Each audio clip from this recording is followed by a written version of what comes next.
Halo semuanya, selamat datang di podcast saya.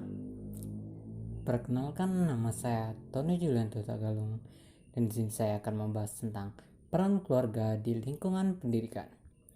Keluarga itu seperti yang kita ketahui terdiri dari hubungan semenda dan saudara, yang dimana terdapat ayah, ibu, dan anak. Ya, meskipun biasanya yang paling banyak berperan itu ibu ya, tapi ya keluarga itu juga ikut berperan dalam interaksi anak. Keluarga saja sebenarnya tidak cukup untuk pendidikan. Maka dari itu anak dibutuhkan pendidikan luar juga. Ya, seperti sekolah, kurs belajar, dan sebagainya. Bahkan sekolah itu di era sekarang ini ya semakin penting. Ya, tapi bukan berarti keluarga sudah lepas dari pendidikan anak. Dalam Undang-Undang RI nomor 2 tahun 1989 tentang Sisdiknas yang menegaskan fungsi dan peranan keluarga dalam pencapai tujuan pendidikan, yakni membangun manusia Indonesia seutuhnya. Pendidikan keluarga merupakan bagian dari jalur pendidikan luar sekolah yang diselenggarakan dalam keluarga dan yang memberikan keyakinan, agama, nilai budaya, nilai moral, dan keterampilan. Pasal 10 ayat 4. Ya, menurut aku kita diajarkan seperti sesuai Pancasila gitu ya. Ya, supaya kita menjadi orang Indonesia yang baik. Di dalam keluarga lah tempat menanam dasar pembentukan watak anak. Deklori pernah mengemukakan bahwa 70% dari anak-anak yang jatuh ke jurang kejahatan itu berasal dari keluarga yang rusak kehidupannya. Ya, aku pribadi kasihan ya sama anak-anak yang begini. Seharusnya mereka ya kalau keluarganya baik-baik aja, mereka pasti baik gitu kan.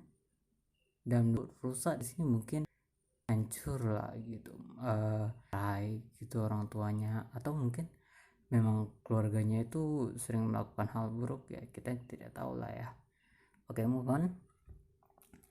Pada umumnya ya ibulah yang bertanggung jawab untuk mengasuh anak, dan hubungan ibu itu dan anak itu ya sangat erat biasanya.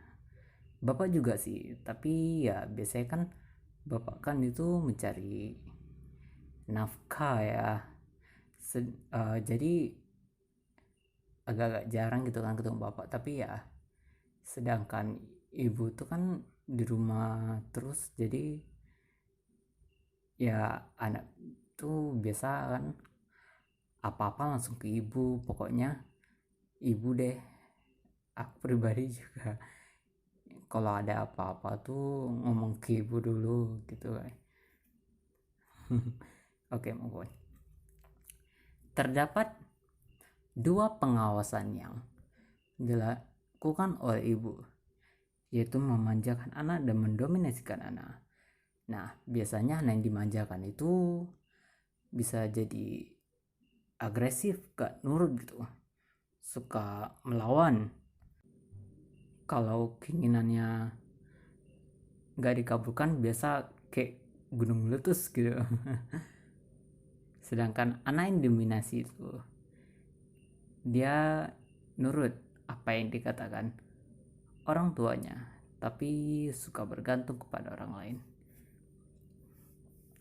Menurut Levi, anak yang dimanjakan, didominasikan itu biasanya nggak ada kesulitan dalam belajar di sekolah.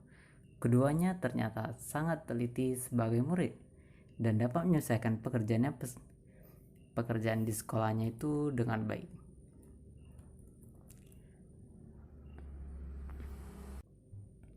Oke, tadi kan ibu. Sekarang ayah.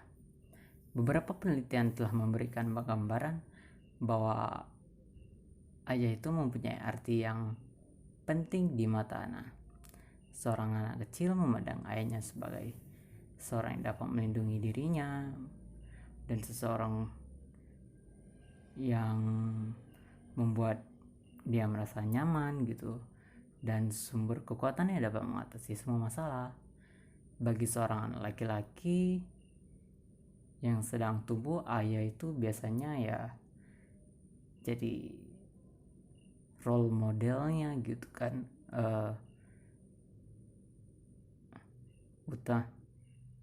atau misalnya jadi superhero nya lah gitu, utamanya dalam proses sosialisasi. Ya oleh sebab itu kan interaksi antara ayah dan anak itu sangat diperlukan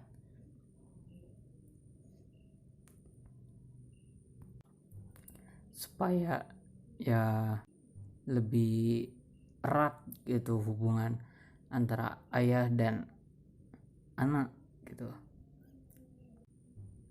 Untuk perempuan, sosok ayah itu sebagai pendorong feminitasnya, kayak ya ayah tuh kan sering kasih komentar ya gitu kan, kayak berikan komentar pakaiannya gitu, tatanan rambutnya, tingkah lakunya, sifat kewanitaannya, kan sering tuh ya di mana-mana tuh kan ayah tuh kalau misalnya lihat anak perempuannya keluar pakai baju pendek-pendek gitu, biasanya pasti marah. Ada sih yang memperbolehkan, tapi ya rata-rata sih ada juga yang marah gitu kan. Eh, pakaian kamu pendek kali, sudah kayak apa aja kamu kan, ganti sana gitu. Atau misalnya rambutmu berantakan sekali gitu, atau misalnya anak cewek kok makan ngangkang gitu kan. Jadi ya ayah tuh mendorong feminitasnya lah gitu kan, memberikan contoh menjadi wanita yang baik juga gitu bisa jadi. Tapi ya every dad is different, setiap ayah itu mungkin berbeda-beda gitu ya. Oke, next. Dari penelitian menyatakan biasanya itu kalau ketiadaan seorang ayah dalam keluarga menimbulkan persoalan, ya karena dalam keluarga itu peran ayah kan sebagai kepala keluarga ya, yang mengurus keluarganya gitu. Bagi anak laki-laki akan menjadi tiada model baginya, dan perasaan kekosongan dan tidak puas bagi anak perempuan. Dan biasanya kalau di sekolah ada yang mengalami masalah gak ada ayah, maka guru akan mengalihkannya kepada fitur pengganti ayah. Ya begitulah ayah. Nah, dalam keluarga itu juga mengajarkan kita ya menjadi atau membentuk karakter yang baik gitu. Ya seperti dari kecil itu diajarkan bilang terima kasih gitu, kesopanan gitu kan, dan kalau ditinggal sekolah itu salim dulu gitu, atau sebelum kemana-mana salim dulu. Ya kita juga diajarkan misalnya itu kan dari kecil itu supaya karakternya juga lebih baik, tuh diajari mencintai gitu kan, cinta terhadap lingkungan. Terus kita diajarin tuh damai, Kalau misalnya ada masalah tuh harus minta maaf, nggak boleh marah-marah terus gitu kan. Terus tuh kita diajarin tuh sabar ketika misalkan itu beri kasih uang gitu ke pengemis, kita diajarin lemah lembut juga. Kalau sama hewan tuh gak boleh dikasar-kasarin gitu contohnya ya kan. Terus tuh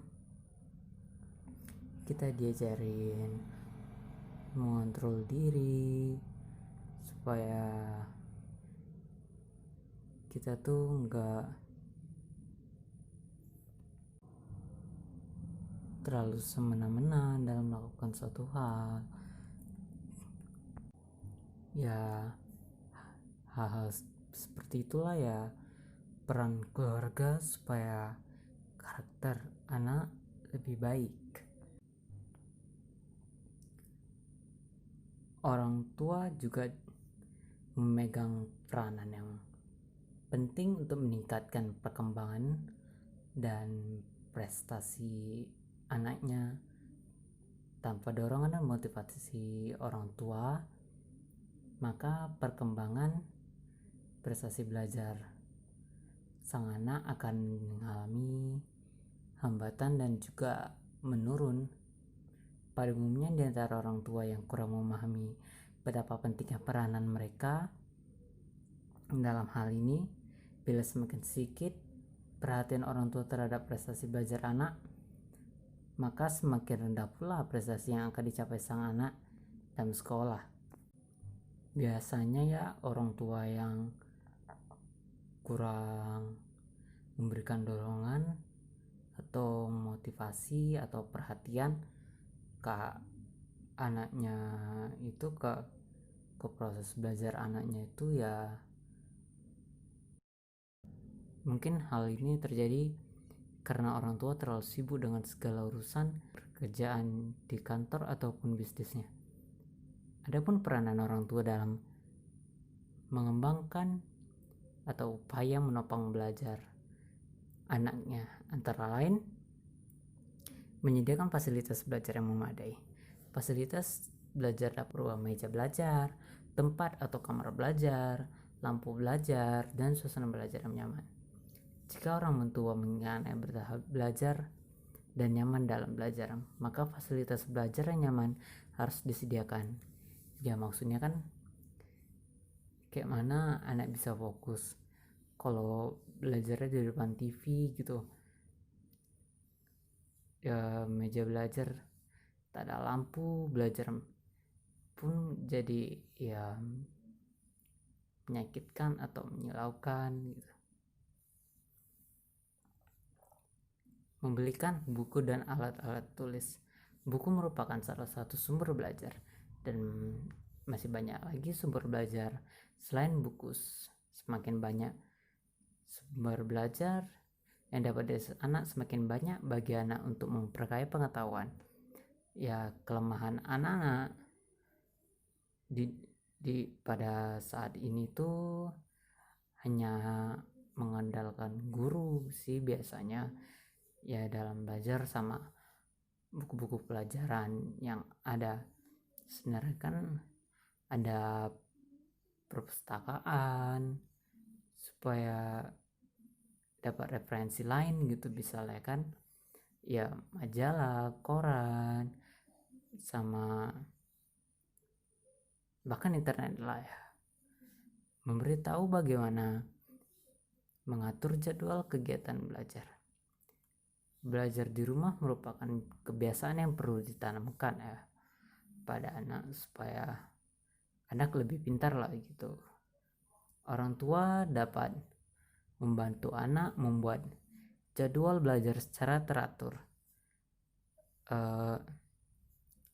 Setelah jadwal dah disusun, orang tua dapat mengawasi dan mendampingi anaknya serta menciptakan kondisi belajar yang nyaman dan menyenangkan.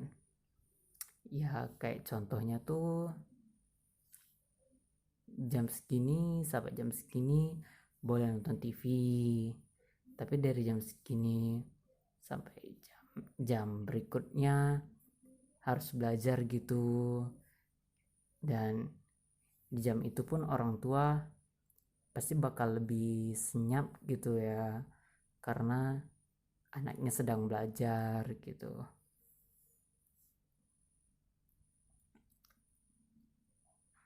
Menandatangani buku PR sebagai wujud perhatian yang tepat, orang tua harus menandatangani buku PR anaknya.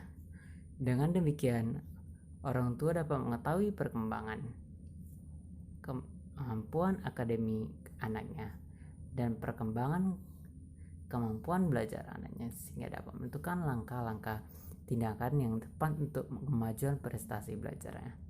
Kayak misalnya kan PR-nya itu nilainya berapa ya gitu kan, lihat oh anakku PR-nya segini, ya udah tanda tangan, hasil PR-nya bagus, tanda tangan gitu kan. Kalau misalnya agak menurun, kayaknya harus belajar lebih lagi gitu kan. Jadi aku dikasih tahu anaknya perlu belajar lebih lagi, membantu langkah-langkah yang harus dilakukan dalam belajar.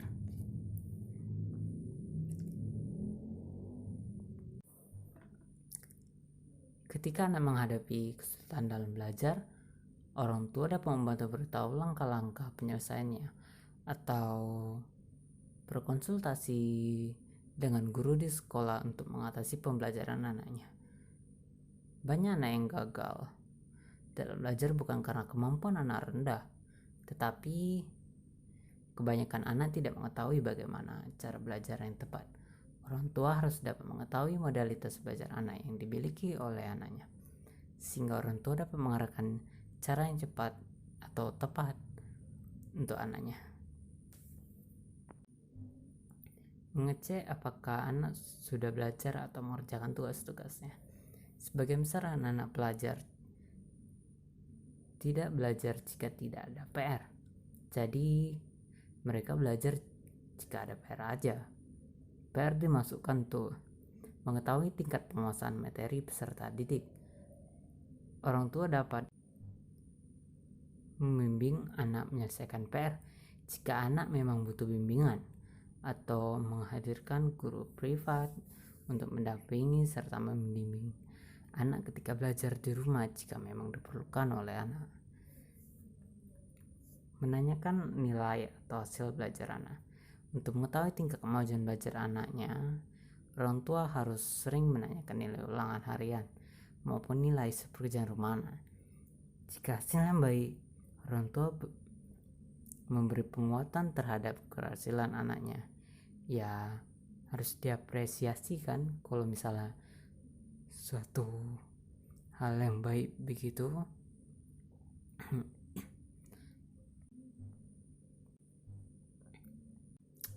Ya bisa diberikan pujian, pengakuan, atau mungkin ya hadiah ya gitu ya, sebagai penghargaan gitu terhadap sukses anaknya gitu kan.